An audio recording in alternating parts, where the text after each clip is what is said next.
సుధీర్ బాబు హరోం హరా సినిమాలోని నటుడు పి హనుమంతు గురించి 2 రోజులుగా చర్చలు జరుగుతూనే ఉన్నాయి.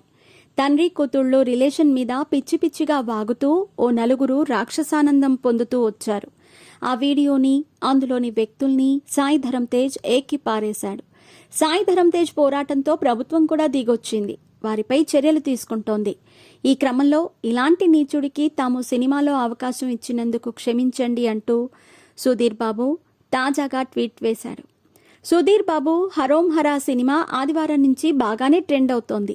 హరోం హరా సినిమాలో నటించిన ఓ నటుడి వికృత చేష్టలు నెట్టింట్లో బాగా ట్రెండ్ అయ్యాయి.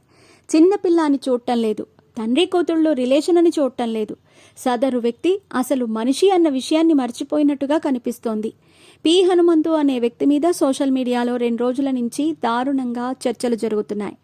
సాయి ధరమ్ తేజ్ పట్టుపట్టి ఈ విషయాన్ని సీఎం దృష్టికి తీసుకెళ్లారు.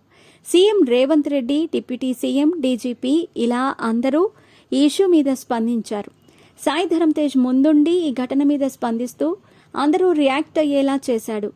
అడి విశేష్, మంచు మనోజ్, కార్తికేయ, విశ్వక్సేన్ ఇలా ప్రతి ఒక్కరూ ఈ ఘటన మీద స్పందిస్తున్నారు. తాజాగా సుధీర్ బాబు ఈ విషయం స్పందించాడు. మంచో చెడో నేను సోషల్ మీడియాకు దూరంగా ఉంటాను అంటూ ఈ హనుమంతు మ్యాటర్ మీద స్పందించారు. హనుమంతు లాంటి వాడిని మా సినిమాలో పెట్టుకున్నందుకు సిగ్గుగా ఉంది. మా అందరినీ క్షమించండి. వాడు అలాంటి చీడపురుగు అని మాకెవరికీ తెలియదు. తెలిస్తే ఇలా తీసుకునే వాళ్లమే కాదు. వాడు వాగిన చెత్త గురించి మాట్లాడాలంటే నాకు బాధగా ఉంది. ఆ విషయాన్ని మళ్లీ గుర్తు చేసుకునే ధైర్యం కూడా రావటం లేదు. ఇది ఖచ్చితంగా ఫ్రీడమ్ ఆఫ్ స్పీచ్ అయితే కాదు.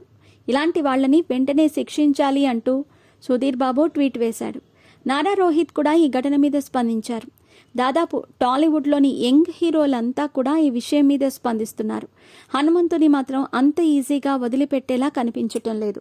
సోషల్ మీడియాలో హనుమంతు పరిస్థితి దారుణంగా దిగజారిపోయిందని అర్థమవుతోంది.